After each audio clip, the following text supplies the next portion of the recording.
স্বাগত নিউজ 24 সন্ধ্যা সংবাদে। পুরো সংবাদ জুড়ে আপনাদের সাথে রয়েছে সালেজুর চৌধুরী এবং আমি তাসনিমে জান্নাত অর্থী। দেখছিলেন সংবাদ শিরোনাম। চলে যাচ্ছে পুরো সংবাদে। স্বাস্থ্য মন্ত্রণালয়ের গুরুত্বপূর্ণ 17টি নথি চুরির ঘটনায় সচিবালয়ের 6 কর্মচারীকে জিজ্ঞাসাবাদ করেছে সিআইডি। মন্ত্রণালয়ের স্বাস্থ্য, শিক্ষা ও পরিবার কল্যাণ বিভাগের সচিব জানান, নথিগুলো বিভিন্ন হাসপাতালের ক্রয় সংক্রান্ত হলেও গোপনীয় নয়। গত বৃহস্পতিবার মন্ত্রণালয়ের ক্রয় এবং সংগ্রহ শাখা থেকে নথিগুলো হারালে সাধারণ ডায়েরি করা হয় শাহবাগ থানায়। এ ঘটনায় তদন্ত করছে মন্ত্রণালয় গঠিত তদন্ত কমিটিও। সজল দাসকে সঙ্গে নিয়ে বিস্তারিত জানাচ্ছেন ফখরুল ইসলাম। দেশের বিভিন্ন বিভাগীয় মেডিকেল কলেজের ক্রয় সংক্রান্ত 17টি নথি গত বৃহস্পতিবার চাঞ্চল্যকরভাবে চুরি হয়ে যায় স্বাস্থ্য মন্ত্রণালয়ের ক্রয় ও সংগ্রহ শাখার ক্যাবিনেট থেকে। এই ঘটনায় সাধারণ ডায়েরি করা হয় শাহবাগ থানায়। মন্ত্রণালয়ের স্বাস্থ্য, শিক্ষা ও পরিবার কল্যাণ বিভাগের সচিব জানান, চুরি হওয়া নথির কপি মন্ত্রণালয়ের কাছে সংরক্ষিত আছে, তবে জড়িতদের খুঁজে বের করা জরুরি বলে মনে করেন তিনি। লকারের একটা ড্রয়ার থেকে কিছু ফাইল মিসিং হয়েছে। তাৎক্ষণিকভাবে ওই আমাদের মাননীয় মন্ত্রী মহোদয়কে অবহিত করি। আমি তো মনে করি যে আমরা সবাই সন্দেহের মধ্যেই আছি। আমরা পুলিশকে সেভাবে বলেছি, আপনারা সবাইকে ইনক্লুড করবেন যারা এর সাথে জড়িত, এটা খুঁজে বের করতে হবে।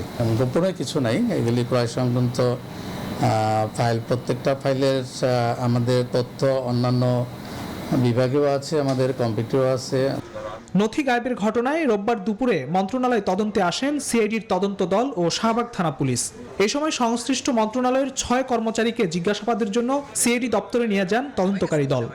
জিডিও হয়েছে, আমাদেরকে বলা হয়েছে আমরা যেহেতু সিআইডি একটা ছায়া তদন্ত করি, আমাদের ক্রাইম সিনও আছে, তো আমরা ছায়া তদন্তের অংশ হিসাবে একটু জিজ্ঞাসাবাদ করতে আসছি। জিজ্ঞাসাবাদ করব, তদন্ত যেটা আর কি তদন্তের একটা অংশ করব। পরবর্তীতে হয়তো আমরা আপনাদের আরো 12 ডিটেলস বলতে পারবো। চুরি হওয়া 17টি নথি তেমন গোপনীয় নয় বলেও জানান সচিব মোহাম্মদ আলী নূর। নথি উদ্ধারে আইনশৃঙ্খলা বাহিনীর পাশাপাশি তদন্ত করছে 4 সদস্যের মন্ত্রণালয় গঠিত তদন্ত কমিটিও। ফখরুল ইসলাম, নিউজ 24, ঢাকা। সোমবার থেকে 12 থেকে 17 বছর বয়সী শিশুদের টিকাদান কার্যক্রম শুরু হচ্ছে বলে জানিয়েছে স্বাস্থ্য অধিদপ্তর। রোববার অনলাইন বুলেটিনে এই তথ্য জানান স্বাস্থ্য অধিদপ্তরের ইপিআই বিভাগের পরিচালক। প্রথম দিন রাজধানীর Motijheel ideal school and college থেকে এই টিকা কার্যক্রমের উদ্বোধন করবেন স্বাস্থ্যমন্ত্রী জাহিদ মালিক ও শিক্ষামন্ত্রী ডক্টর দীপু মনি।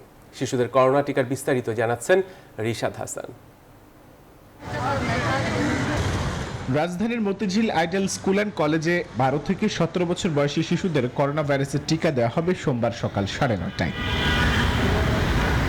ঢাকা ও চট্টগ্রামের 8টি কেন্দ্রকে টিকাদানের ক্লাস্টার হিসেবে নির্ধারণ করা হয়েছে। এসব স্কুলে মঙ্গলবার থেকে টিকা প্রয়োগ শুরু হবে বলে জানিয়েছে স্বাস্থ্য অধিদপ্তর। আমরা আস্তে আস্তে এই কার্যক্রমকে ঢাকা শহরেও সম্প্রসারিত করব আরো কিছু স্কুলে, এবং একই সাথে এই মুহূর্তে আমরা ঢাকার বাইরে 22টি জেলায় আমরা প্রস্তুতি নিচ্ছি এবং পর্যায়ক্রমে সারা দেশে প্রত্যেকটা জেলায় এটা সম্প্রসারিত করার জন্য প্রস্তুতি নেওয়া হচ্ছে। প্রতিটি স্কুলে টিকাদানের বুথ থাকবে 25টি। দৈনিক 4 থেকে 5,000 শিশুকে দেওয়া হবে ফাইজারের টিকা। এছাড়া ঢাকার বাইরে আরো 22টি জেলায় শিশুদের টিকাদানের প্রস্তুতি চলছে। শীঘ্রই শুরু হবে টিকাদান। অভিভাবকরা হয়তো নিয়ে আসতে পারবেন, কিন্তু স্কুল হিসেবেই আসবে। মনে করেন একটা স্কুল, যে কোনো একটা স্কুল, সেই স্কুলের সবাই যারা 12+ আছেন, সেই স্কুলের 12+ নিবন্ধিত সকলেই একটা নির্দিষ্ট কেন্দ্রে আসবেন। স্কুল কর্তৃপক্ষ শিশুদের তালিকা প্রস্তুত করে আইসিটি বিভাগে পাঠালে আইসিটি তার যাচাই শেষে দেবে সুরক্ষা অ্যাপে। এরপর শিশুরা সুরক্ষা পোর্টাল থেকেই নিবন্ধন করে টিকা গ্রহণ করতে পারবে। রিশাদ হাসান, নিউজ 24, ঢাকা। ফ্ল্যাটের দাম কমপক্ষে 50% বাড়বে বলে আশঙ্কা করছে রিহ্যাব। তাদের মতে প্রস্তাবিত ড্যাব এবং ঢাকা ইমারত নির্মাণ বিধিমালা অনুযায়ী ঢাকায় 8 তলার ওপর ভবন নির্মাণ করা না গেলে ফ্ল্যাটের দামের পাশাপাশি বাড়ি ভাড়াও বাড়বে। অন্তরা বিশ্বাসের প্রতিবেদন। রাজধানী ঢাকার রাজুক আওতাধীন এলাকায় রয়েছে ২১ লাখের বেশি স্থাপনা, যার 0.16% ৮ তলার উপরে। তবে ঢাকায় ৮ তলার উপরে আর ভবন নির্মাণ করা যাবে না, এমন সিদ্ধান্ত ঢাকার ডিটেইল এরিয়া প্ল্যান ড্যাপের। এছাড়াও ঢাকা ইমারত নির্মাণ বিধিমালা অনুযায়ী এখন থেকে ৫ কাঠা জমিতে সর্বোচ্চ ৫ তলা ভবন নির্মাণ করা যাবে, তাও আবার জমির সাথে থাকতে হবে অন্তত ২০ ফুট চওড়া রাস্তা।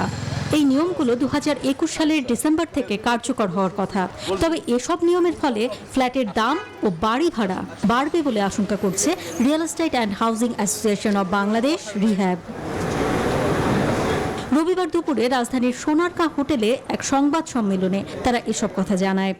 নির্মিতব্য ভবনের জন্য কমন ফ্যাসিলিটি, দাপ্তরিক ও অন্যান্য প্রকল্প সংশ্লিষ্ট ব্যয়সমূহ একই থাকার কারণে ফ্ল্যাট সমূহের মূল্য ন্যূনতম 50% বৃদ্ধি পাবে, বাসা ভাড়া সীমাহীনভাবে বৃদ্ধি পাবে। এছাড়াও তারা বলেন, নতুন সিদ্ধান্তের কারণে আবাসনের চাহিদা মেটাতে ফসলি জমিতে বাড়িঘর তৈরি হবে, ফলে খাদ্য নিরাপত্তার সংকট দেখা দেবে।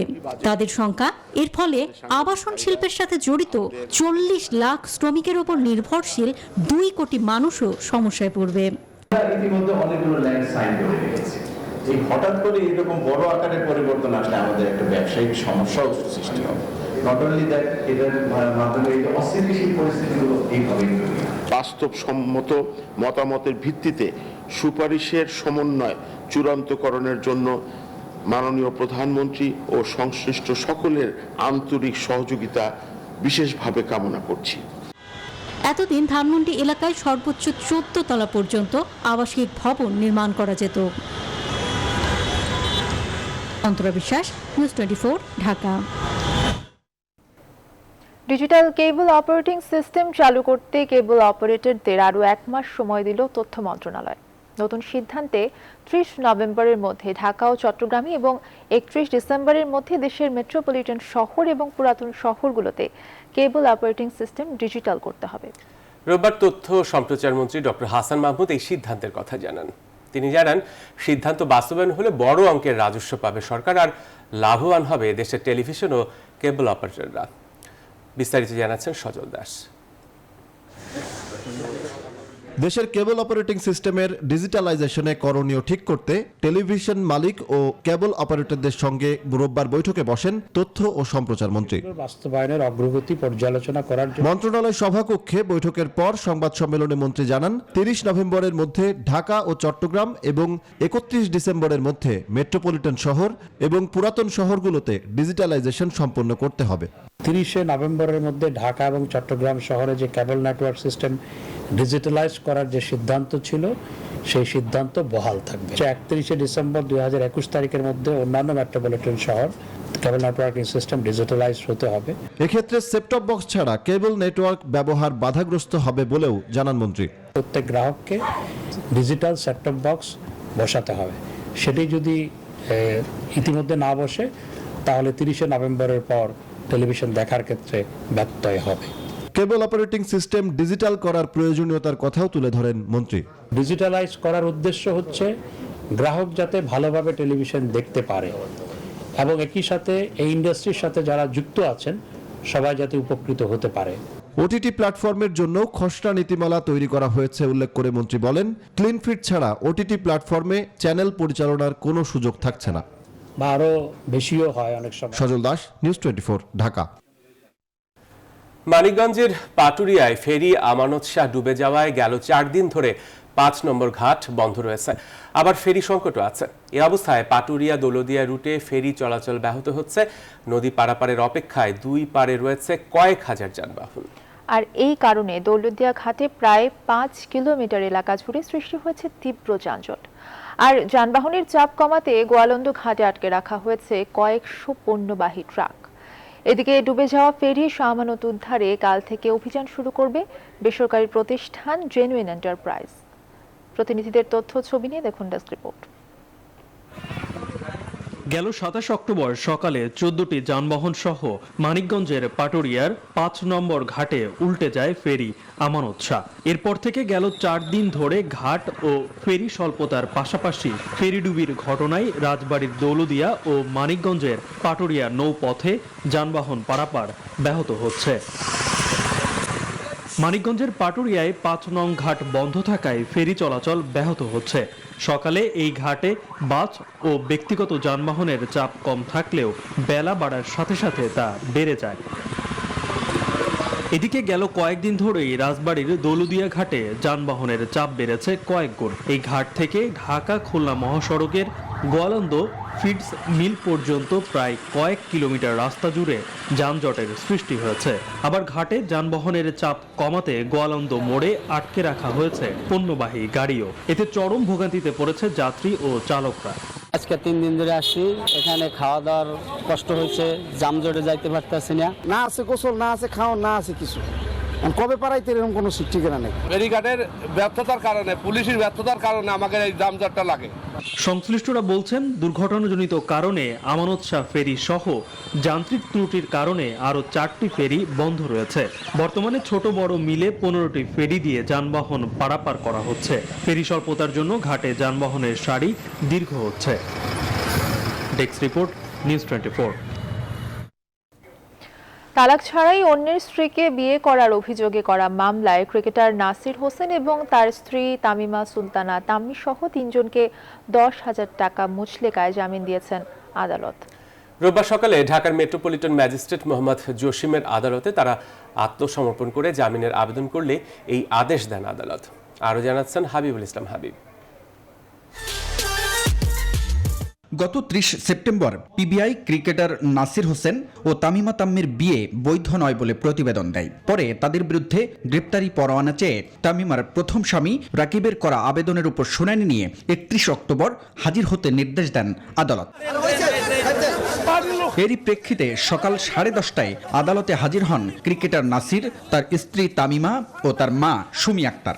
একই সাথে তারা আত্মসমর্পণ করে জামিন আবেদন করেন। শুনানি নিয়ে 10,000 টাকা মুচলেকায় নাসির ও তার স্ত্রী ও শাশুড়িকে জামিন দেন আদালত। আদেশের পর প্রতিক্রিয়া জানান ক্রিকেটার নাসির হোসেন। আইনের প্রতি শ্রদ্ধাশীল, আর কোর্ট এখন কেস যেহেতু এখন কোর্টে আছে, তো এই আইনের বিষয়ে যেগুলো কথাবার্তা সেগুলো আমার লয়ার বলবে। আর হচ্ছে এটাই, আর কিছু বলার নাই। আর যা রেজাল্ট হবে সেটা তো কোর্টেই দেখা যাবে। মামলার বাদী ও তামিমার প্রথম স্বামী রাকিব হাসানের আইনজীবী তাদের জামিনের বিরোধিতা করে বলেন, পিবিআই যে প্রতিবেদন দিয়েছে তাতে সত্য তথ্য উঠে এসেছে।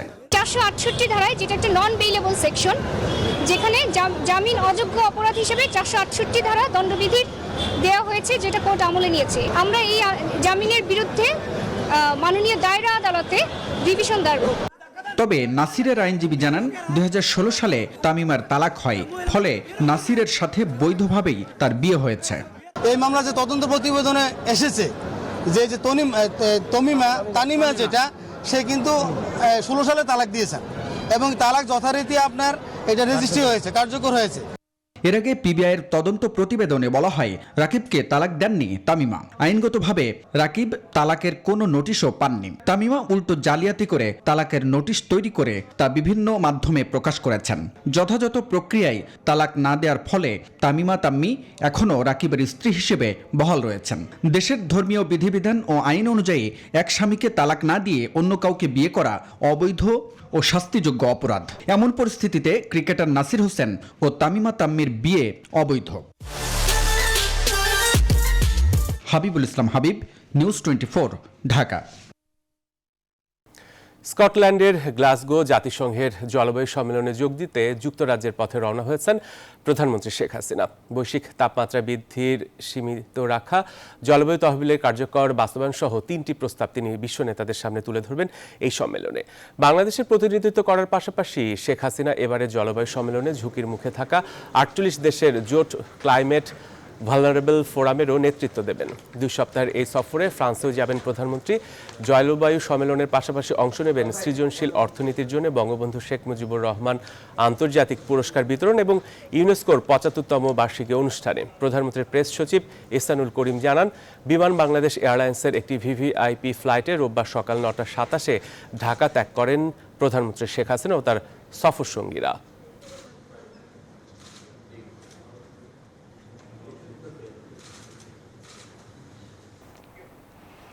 দেশের মানুষ চায় বিএনপির উগ্র ধর্মান্ধ গোষ্ঠীর লালন পালন থেকে বেরিয়ে জনগণের প্রতি দায়িত্বশীল হোক, এমন মন্তব্য করেছেন আওয়ামী লীগ সাধারণ সম্পাদক ওবায়দুল কাদের।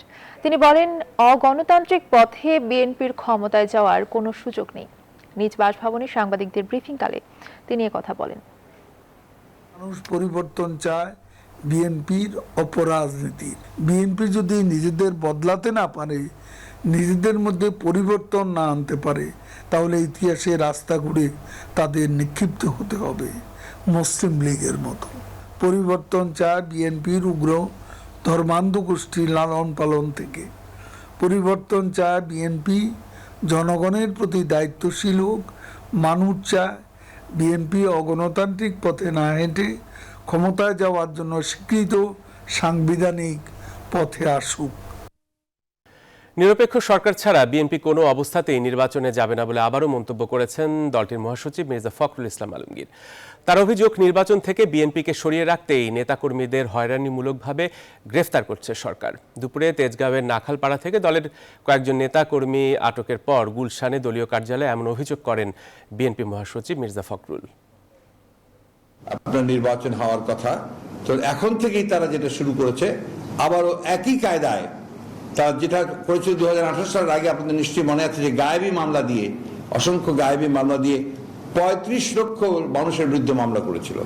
সেই একই কায়দায় আবার তারা এখন আপনার বিভিন্ন ইস্যু তৈরি করে সেই ইস্যুগুলোর ভিত্তিতে তারা আমাদের বিএনপির নেতা কর্মীদেরকে তারা গ্রেফতার করছে, মামলা দিচ্ছে এবং চরমভাবে হয়রানি করছে।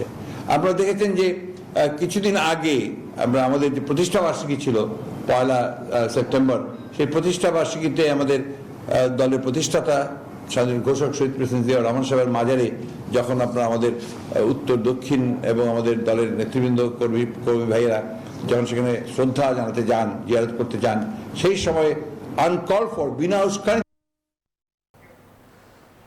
চিত্রনায়িকা পরিমণিকে দ্বিতীয় এবং তৃতীয় দফা রিমান্ডে পাঠানোর ঘটনায় দুই বিচারকের ব্যাখ্যার বিষয়ে আগামী 25 নভেম্বর রায় দেবেন হাইকোর্ট।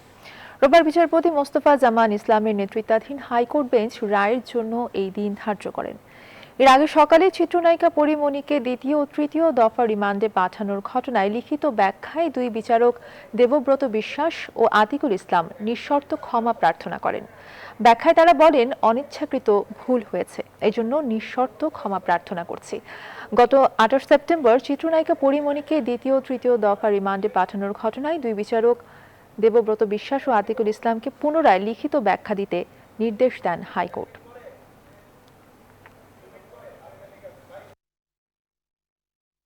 রিপোর্ট জমা দেওয়ার কথা, কিন্তু রিপোর্ট জমা না দিয়ে আজকে একটা সাপ্লিমেন্টারি দিয়েছে আইনজীবীর মাধ্যমে।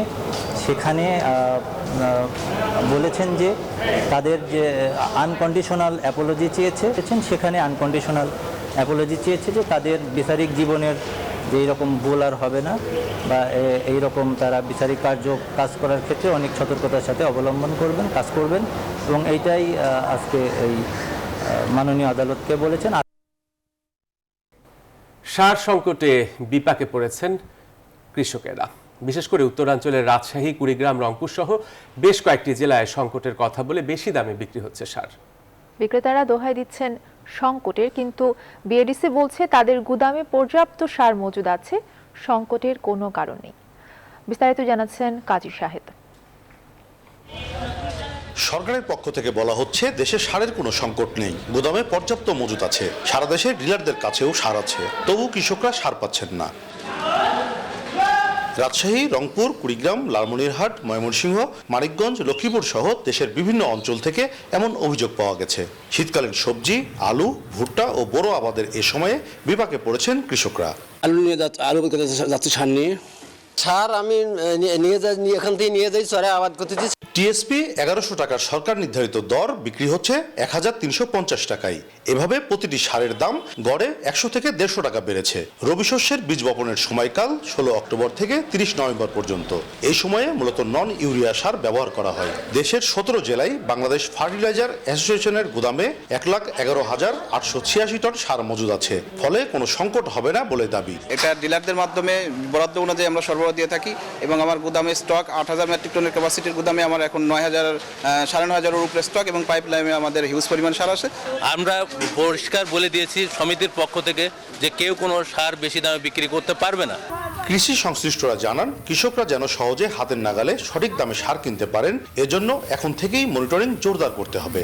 আমরা চাই এবং কৃষকরাও চাই যে যেন আলু চাষের সময় কোনো সারের ক্রাইসিস না হয় এবং সেই জন্য যেন জোরদার মনিটরিং হয়। সেই জন্য যেন থানা লেভেলের যে কমিটি আছে, ইউনিয়ন লেভেলের কমিটি আছে, এই কমিটিগুলো যেন আরো জোরদার হয়। সারা দেশে 5,500 সারের ডিলার আছে। এই মুহূর্তে আমদানিকারক ও সরকারের দুটি সংস্থার কাছে 8 lakh ton urea, 2.5 lakh ton TSP, 7 lakh ton DAP মজুদ আছে। কাজী শাহেদ, নিউজ 24, রাজশাহী। সন্ধ্যার সংবাদের সময় হলো একটা বিরতির। ফিরছি আরো খবর নিয়ে, সঙ্গে থাকুন। আবারও স্বাগত। দেখছেন নিউজ 24 সন্ধ্যার সংবাদ। ভিকারুন্নেসা নন স্কুল অ্যান্ড কলেজের অধ্যক্ষ কামরুন নাহার ও অভিভাবক ফোরামের নেতা মীর শাহাবুদ্দিন টিপুর ফোন আলাপে তেমন কিছু নেই বলে আদালতকে জানিয়েছে রাষ্ট্রপক্ষ। বিচারপতি এম ইনায়েতুর রহিম ও বিচারপতি মোহাম্মদ মোস্তাফিজুর রহমানের সমন্বয়ে গঠিত ভার্চুয়াল বেঞ্চ এই আদেশ দেন। এরপর ফোন আলাপ ফাঁসের ঘটনায় শিক্ষা মন্ত্রণালয়ের তদন্ত কমিটির প্রতিবেদন নিয়ে পরবর্তী শুনানির জন্য আগামী 30 নভেম্বর দিন ধার্য করেছেন আদালত। এ বিষয়ে প্রতিবেদন দাখিলের নির্দেশ দিয়েছেন আদালত।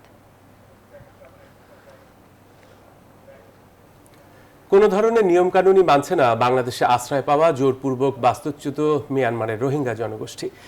দেশের 32টি রোহিঙ্গা ক্যাম্পে দেদারসে ব্যবসা করছে তারা, এমনকি স্থানীয় বেশিরভাগ বাজারও এখন তাদের দখলে। এনজিওগুলোর দেয়া ত্রাণের পণ্য নামমাত্র মূল্যে এসব বাজারে বিক্রি হচ্ছে, যার ফলে স্থানীয় ব্যবসায়ী ও জনগণ ক্ষতিগ্রস্ত হচ্ছে। এসব অনিয়মের জন্য কর্তৃপক্ষের নজরদারির অভাবকেই দুষছেন সংশ্লিষ্টরা। কক্সবাজার থেকে নাইমাল জিকোর বিশেষ প্রতিবেদন, ক্যামেরায় ছিলেন রতন দাস। টেকনাফ সদর এলাকায় ভ্যানে করে মৌসুমি ফল বিক্রি করেন নাসির শেখ। প্রায় 60 বছর ছুঁই করা এই ব্যক্তি 8 জনের সংসার চালান এই ফল বিক্রি করেই।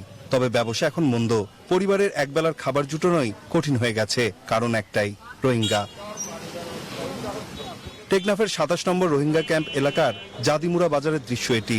এখানকার মানুষের সাথে কথা বলে জানা যায়, বাজারের অধিকাংশ দোকানের মালিক এখন রোহিঙ্গারা। অবৈধ উপায়ে ট্রেড লাইসেন্সও নিয়েছেন কেউ কেউ।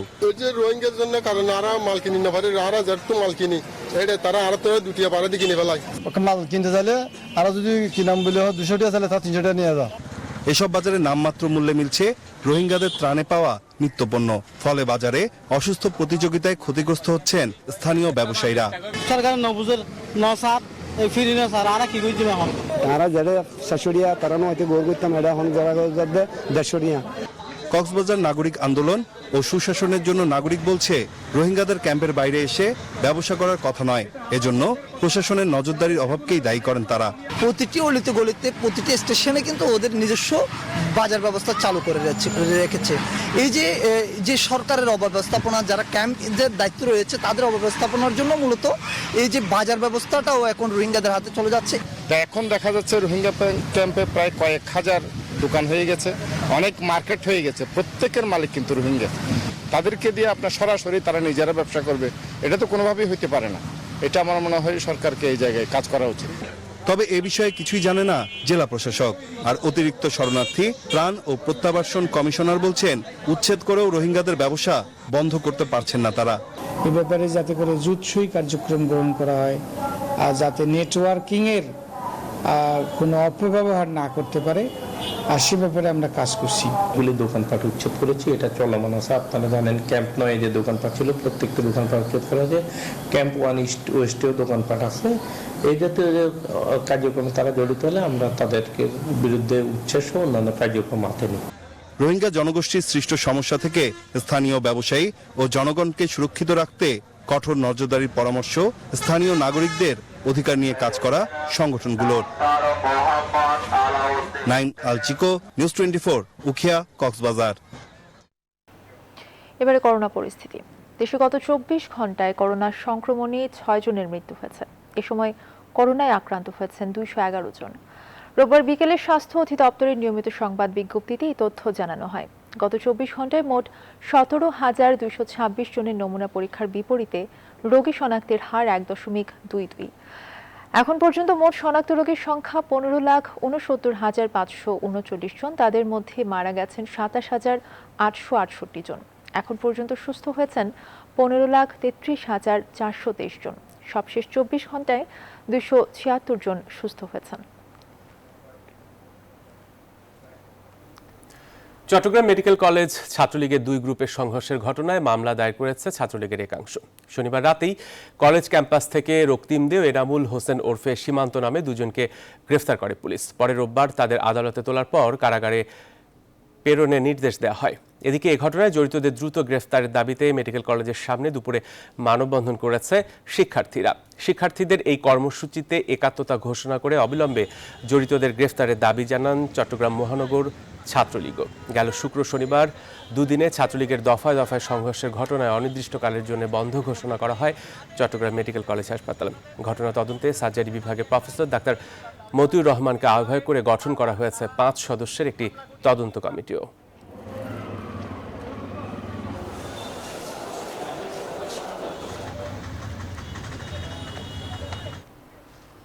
এবারে ফার্স্ট সিকিউরিটি ইসলামী ব্যাংক অর্থ বাণিজ্য সংবাদ।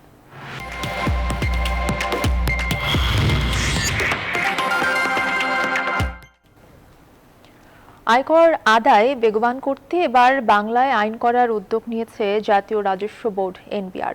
আর জাতীয় রাজস্ব বোর্ডের প্রধান কার্যালয়ে এক সংবাদ সম্মেলনে এনবিআর চেয়ারম্যান বলেন, 1922 সালের ইনকাম ট্যাক্স অ্যাক্ট কয়েক ধাপে সংস্কার হয়ে এখনো চলে আসছে।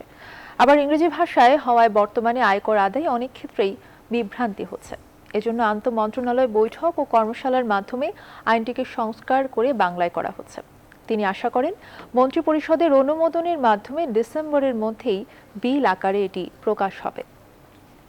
বর্তমান যে ইনকাম ট্যাক্সের মূল আইনটি সেটি আমাদের ইনকাম ট্যাক্স অর্ডিন্যান্স। 100 বছরে অ্যাকাউন্টিংয়ের হিসাব নিকেশ অনেক চেঞ্জ হয়ে গেছে, অনেক বিজনেসের অনেক সিস্টেম চেঞ্জ হয়ে গেছে। ওভারঅল আয় পরিমাপের মাপকাঠি, রাজস্ব ব্যবস্থাপনা সব কিছু চেঞ্জ হয়ে গেছে। ট্যাক্স পেয়ারদের জন্য সহজবোধ্য হবে, আমার ট্যাক্স লয়ারদের জন্য সহজ হবে এবং লিটিগেশন কমায় নিয়ে আসবে। সন্ধ্যার সংবাদে আর একটা বিরতি নিচ্ছি, সঙ্গেই থাকুন। দেখছেন নিউজ 24 সন্ধ্যা সংবাদ। এবারে আন্তর্জাতিক প্রসঙ্গ। স্কটল্যান্ডের গ্লাসগোতে আজ শুরু জাতিসংঘের জলবায়ু সম্মেলন। আগামী 12 নভেম্বর পর্যন্ত স্কটিশ ইভেন্ট ক্যাম্পাসে এই সম্মেলন অনুষ্ঠিত হচ্ছে। সম্মেলনে বৈশ্বিক তাপমাত্রা বৃদ্ধি 1.5 ডিগ্রির মধ্যে সীমাবদ্ধ রাখা ও 2050 সালের মধ্যে কার্বন নির্গমন শূন্যে নামিয়ে আনার পরিকল্পনা নেওয়া হবে। তবে যুক্তরাজ্যের প্রধানমন্ত্রী বরিস জনসন জানিয়েছেন, গ্লাসগোতে জাতিসংঘের COP26 জলবায়ু সম্মেলনে সফল হওয়ার সম্ভাবনা খুবই কম। বিশ্ব নেতাদের এই আলোচনায় সশরীরে থাকছেন না সবচেয়ে বেশি কার্বন উৎপাদক দেশের প্রেসিডেন্ট শি জিনপিং। এবার সম্মেলনে জলবায়ু ইস্যু, বিশেষ করে কয়লা থেকে স্বচ্ছ জ্বালানির দিকে কিভাবে এগিয়ে যাওয়া যায় সেই বিষয়টি গুরুত্ব পাবে। সুদান জুড়ে আরও তীব্র হয়ে উঠছে অভ্যুত্থান বিরোধী বিক্ষোভ। শনিবার বিক্ষোভ চলাকালে সামরিক বাহিনীর গুলিতে অন্তত 3 জন নিহত হওয়ার খবর পাওয়া গেছে। রাজধানীর খার্তুমে বিপুল সংখ্যক মানুষ একটি মঞ্চ স্থাপন করে সেখানে অবস্থান ধর্মঘটের সম্ভাবনা নিয়ে তাদের ছত্রভঙ্গ করার চেষ্টায় কাঁদুনে গ্যাস ছড়ে গুলিবর্ষণ করে নিরাপত্তা বাহিনী। এছাড়া দেশটির বিভিন্ন শহরগুলোতেও লোকজন রাস্তায় নেমে বিক্ষোভ করে। গেল সোমবার প্রধানমন্ত্রী আবদুল্লাহ হামদকের মন্ত্রিসভাকে ক্ষমতাচ্যুত করে সুদানের নিয়ন্ত্রণ নেন সামরিক নেতা general Abdel Fattah al Burhan, যার ফলে উত্তাল হয়ে উঠেছে গোটা সুদান। ইয়েমেনের দক্ষিণাঞ্চলীয় এডিন শহরের আন্তর্জাতিক বিমানবন্দরের প্রবেশ পথের কাছে শনিবার বিস্ফোরণের ঘটনায় কমপক্ষে 12 জন নিহত হয়েছেন। বিমানবন্দরটির এক কর্মকর্তার বরাত দিয়ে রয়টার্স জানায়, প্রবেশদ্বারের কাছে পেট্রোলজাত পণ্য পরিবহনকারী একটি ট্রাকে বিস্ফোরণ ঘটে।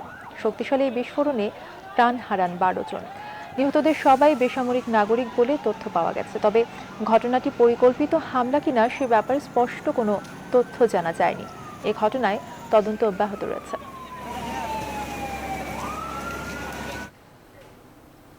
আবারও বিরতি নিচ্ছি, সাথে থাকুন। স্বাগত আরও একবার। দেখছেন নিউজ 24 সন্ধ্যা সংবাদ। এবারে টি-20 বিশ্বকাপ আপডেট।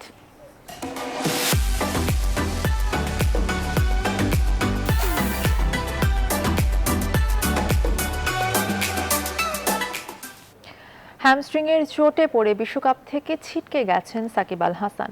বিশ্বকাপের সুপার 12-এ বাকি 2 ম্যাচে মাঠের বাইরেই থাকতে হবে সাকিবকে। শারজায় ওয়েস্ট ইন্ডিজের বিপক্ষে বাংলাদেশের সর্বশেষ ম্যাচে হ্যামস্ট্রিংয়ের চোটে পড়ে মাঠ ছাড়েন সাকিব। এরপর মাঠে ফিরে 4 ওভার বোলিং করেন বাঁহাতি অলরাউন্ডার। চোটের কথা মাথায় রেখে ব্যাটিংয়েও নামেন ওপেনিংয়ে। এরপর সাকিবকে 3 দিন বিশ্রামে রেখে পর্যবেক্ষণ করবে বলে জানায় বাংলাদেশ ক্রিকেট বোর্ড বিসিবি। বিশ্বকাপে সুপার 12-এ এ নিয়ে 3 ম্যাচের 3টিতেই হেরেছে বাংলাদেশ দল। টাইগারদের বাকি 2 ম্যাচ অস্ট্রেলিয়া ও দক্ষিণ আফ্রিকার বিপক্ষে। টি-20 বিশ্বকাপে আজ দ্বিতীয় দিনের ম্যাচে নিউজিল্যান্ডের বিপক্ষে খেলবে ভারত। বাংলাদেশ সময় এই ম্যাচটি শুরু হবে রাত 8টায়। প্রতি দলের একটি করে ম্যাচ খেলা হলেও আজকের খেলাটি অনেকটা অঘোষিত নকআউট ম্যাচ হয়ে গেছে 2 দলের জন্য। 2 দলই এখন পর্যন্ত মূল পর্বে একটি করে ম্যাচ খেলেছে, যেখানে 2 দলই হারের স্বাদ পেয়ে এখন পর্যন্ত তাদের পয়েন্ট শূন্য। এখন পর্যন্ত বিশ্ব মঞ্চে নিউজিল্যান্ডের বিপক্ষে জয়ের স্বাদ পায়নি কোহলি বাহিনী। তবে শেষ 2.5 বছরে কিউইদের বিপক্ষে হার দেখেনি ভারত। আর এই ছিল এখনকার সন্ধ্যার আয়োজন। এতক্ষণ সঙ্গে থাকার জন্য সবাইকে।